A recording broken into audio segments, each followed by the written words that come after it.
concert ya Zaiko langa na Paris awa na Zénith de Paris et aussi la ra sikoyo boya na ngai batu bazana libanda awa na moni balingi okende te cameraman soit à gauche soit à droite ozomona voilà en tout cas événement oyo pona ngai maramba malamu l'équipe production mo kitoko spectacle kitoko malgré baza ba ancien na balaxi biso vraiment force na bango ba se rajeunir toujours ba se mettre à jour. Excuse-moi monsieur s'il vous plaît papa de kombote ya Mbote. Un jeune peut bailler awa. Tu comprends lingala ou Oui, je comprends lingala, oui. Dis-moi alors, concert où il y a Kitoko Makasi, na Sepeli. Mais yo, za génération Zaiko to oye na mwasima. Te papa Nangai alingi ko écouter Zaiko. Ah, grâce à ton père. Voilà, moi j'ai écouté quand j'étais petit. Maintenant aujourd'hui je l'ai invité, mon père et mes frères, et on est venu ici. Ça c'est cool. Mais il est juste là, vous voulez l'entendre ou pas mon père? Ouais, vas-y. L'ancien, je l'appelle, il est juste là. On y va, il n'y a pas de souci, on va suivre. Il est où son père? Son père il est où? C'est lui. Papa, mbote papa.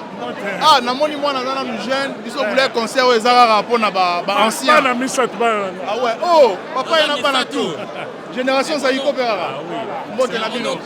Alors, elo nyoro bana bato bazolanda biso. En tout cas, Zaiko tango Zaiko et Bandi ezali na 14 ans. Na Hawaii. J'ai raconté à mes enfants, na yeb sabon, na okende Zaiko, mes petits frères la ninga so akei ba ogangla e. Donc ça la nostalgie à Zaiko.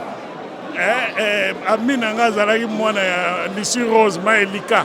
Nyoka longa au foot la côté soto sisi toke pa nyoka longo. Kolia moi bilo to kute pa olia. Zaiko c'est vraiment orchestre et simbi biso. Bana kutu balobi papa ko tikala te. Biso nyos photo kende Zaiko. Biso tokola na Zaiko. Tokola na Zaiko. Message yango on envoyé na batutu bazolanda yo qui pense qu'on peut dire bon Zaiko est orchestre moi yakala, c'est plus les anciens, mais sur place ngamo na témoin na ye na moni toute génération. L'ambiance était vraiment mirifique. Hein, donc Zaiko il a séduit tout le monde. Zaiko c'est vraiment baloba inkisi. Et imagine, hein, donc c'est pas pour rien baloba inkisi. Donc, donc Zaiko est une institution. Donc, il faut bâtir un patrimoine, il y a Congo. Voilà. Merci beaucoup.